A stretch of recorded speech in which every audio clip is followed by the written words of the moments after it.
News action के साहित्यिक कार्यक्रम जुगनू और चिराग में आपका स्वागत है। मैं हूं अरबाब रहमानी।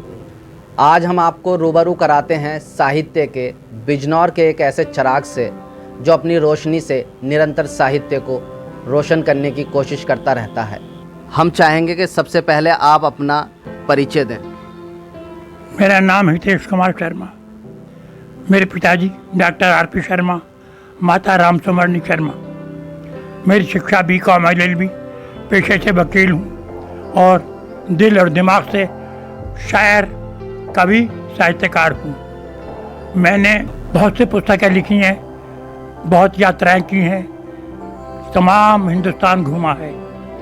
अब तक मैं जितना भी लिखा है, पढ़ा है, वो सब बहुत लाइब्रेरियों में भेज दिया गया, बहुत सी जगह गया है, बहुत सी जगह जाने वाला है। इस समय आपकी उम्र कितनी? मेरा जन्म हुआ 30 दिसंबर 1936 को। 88वां वर्ष चल रहा है मेरा। आपको इस क्षेत्र में किन किन लोगों का सहयोग मिला? जैसा मैंने अभी बताया, मैंने सन 52 से कविताएं लिखनी शुरू की और लेख नहीं लिखे थे। शुरू में कविताएं और गज़ल लिखा करता था और कविता और गज़ल में मेरी अधिकांश कविताएं, अधिकांश गज़लें उस समय की मैगज़ीन में छपी। लेकिन सबसे ज़्यादा सहयोग मुझे सबसे शुरू में दिया श्री बाबू सिंह चौहान ने। श्री बाबू सिंह चौहान का अखबार उस समय निकलता था, साप्ताहिक नवरंग। उसके हर अंक में मेरी कविता प्रकाशित होती थी। इसके बाद बिजनौर टाइम्स में वो छापने लगे। पत्र पत्रिकाओं में तो छपता ही रहा। व्यक्तिगत रूप से संपर्क जो मुझे सहयोग दिया, ओम प्रकाश चतुर्वेदी पराट, विजय वीर त्यागी, डॉक्टर रामस्वरूप आर्य, राजन चौधरी और वर्तमान में स्नेहलता लखनऊ, इन सब लोगों ने मुझे बहुत सहयोग दिया। और मैं आज बहुत कुछ लिख रहा हूँ। जो लिख रहा हूँ वो इनके प्रोत्साहन से लिख रहा हूँ, इनके मार्गदर्शन में लिख रहा हूँ। मेरी हर किताब की भूमिका अधिकांश रूप से या तो डॉक्टर रामस्वरूप आर्य ने लिखी है या आप स्नेहता लिख रही हैं। अब तक आपकी कितनी किताबें छप चुकी हैं? मेरी अब तक 89 किताब छप चुकी हैं और 89वीं किताब का विमोचन अभी कल श्री डॉक्टर वीरभद्र सिंह, जो भाजपा के वरिष्ठ नेता हैं, उन्होंने किया है। अब मेरी 90वीं किताब छपने गई हुई है। वो मैंने वर्तमान राष्ट्रपति श्रीमती द्रौपदी मुर्मू को समर्पित की है और मैं विमोचन भी उनसे ही कराना चाहता हूँ। आपको अब तक कितने सम्मान मिल चुके हैं? मुझे अब तक भिन्न भिन्न संस्थाओं ने 216 सम्मान प्रदान किए हैं। प्रत्येक सम्मान मैंने अपनी पत्नी के साथ जाकर उसी स्थान पर ग्रहण किया है। डाक से मेरे पास सम्मान बहुत कम आए हैं। अधिकांश सम्मान 200 से अधिक शहरों में मैं गया हूँ और वहाँ मैंने सम्मान प्राप्त किए हैं। अभी मुझे उत्तर प्रदेश सरकार द्वारा साहित्य भूषण का सम्मान और 2.5 लाख रुपए पुरस्कार प्रदान किया है। इससे मुझे बहुत खुशी हुई और मुझे लगा कि सरकार ने मेरे कार्य की सराहना की है और उसका अवलोकन किया है। मैं इसके लिए वर्तमान मुख्यमंत्री योगी जी का आभारी हूँ। नए लेखकों और कवियों को आप क्या संदेश देना चाहते हैं? नए लेखकों को मैं एक शेर के माध्यम से संदेश देना चाहता हूँ कि खुदी को कर बुलंद इतना कि हर तकदीर से पहले खुदा बंदे से खुद पूछे, बता तेरी रजा क्या है। इतना लिखो, इतना लिखो, इतना लिखो कि सरकार, जनता तुम्हें पहचानने लगे, तुम्हारा सम्मान करने लगे। सम्मान कराने से नहीं होता है, सम्मान करने वाले से होता है।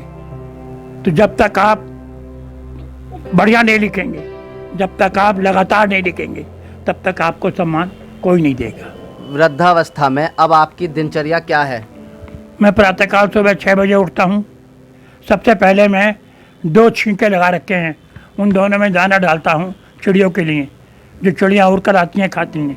इसके अलावा मैंने 8-9 चिड़िया पाल रखी हैं, जिनको मैं मेहमान की तरह अपने पास रखता हूँ। कैद नहीं, मेहमान। उनको सुबह ही दाना देता हूँ, उनका पानी बदलता हूँ, उनके पिंजरे की सफाई करता हूँ। उसके बाद मैं दरवाजे ताले जो लगते हैं फाटक में वो सब खोलता हूँ। उसके बाद नहाना धोना, पूजा पाठ के बाद मैं 9:30 बजे दफ्तर में आकर बैठ जाता हूँ। यहाँ आकर के मेरी साहित्यिक दिनचर्या शुरू हो जाती है, क्योंकि वर्तमान में वकालत का काम बंद हो गया है। जब से GST लगा है तब से वकालत का काम बंद हो गया, बच्चे कर रहे हैं। मैं ऑनलाइन नहीं कर सकता था, इसलिए बच्चों को सौंप दिया।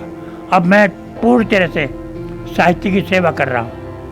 मेरी 91वीं किताब बच्चों बाल कविताओं की तैयार हो रही है। जैसे ही 90वीं किताब छप के आएगी वो छपने चली जाएगी। न्यूज़ एक्शन के दर्शकों को आप अपनी एक कोई कविता सुनाएं। मैं आपको अपनी एक पुरानी गज़ल सुना रहा हूँ, जो उस समय लिखी थी जब बिजनौर में नागार्जुन आए थे और यहाँ पर JS पांडे डिस्ट्रिक्ट जज थे। दोनों ही आदमी शेर व शायरी के शौकीन थे। ये गज़ल मैंने उस वक़्त लिखी थी। जितने घनी बसी है बस्ती उतने ही अनजाने लोग, और छत है एक मगर रहते हैं नीचे सब बेगाने लोग। छत है एक मगर रहते हैं नीचे सब बेगाने लोग। अखलाकन कितने अच्छे हैं जीते जीते दूर खड़े, लेकिन अर्थी को मरघट तक आ जाते पहुंचाने लोग। लेकिन अर्थी को मरघट तक आ जाते पहुंचाने लोग। देखा सुना नहीं है, देखा सुना नहीं है, फिर भी अक्लो हुनर के माहिर हैं। बिना बात ही गढ़ लेते हैं नए नए अफसाने लोग। कल कहते थे इश्क खुदा है, इश्क नहीं तो क्या जीना। अब जब इश्क ईमान हुआ है आए हैं समझाने लोग। अब जब इश्क ईमान हुआ है आए हैं समझाने लोग। और दिल उनको आवाज़ न देना, दिल उनको आवाज़ न देना। मुझो फेरे खड़े हुए हैं जाने पहचाने लोग, हैं जाने पहचाने लोग। न्यूज़ एक्शन की टीम से बात करने के लिए धन्यवाद। आपकी बहुत बहुत मेहरबानी, शुक्रिया कि आपने आज आकर के मुझे इस काबिल समझा कि मेरा इंटरव्यू लिया। मैं तो एक साधारण था साहित्य का सिपाही हूँ, लड़ रहा हूँ, लिख रहा हूँ।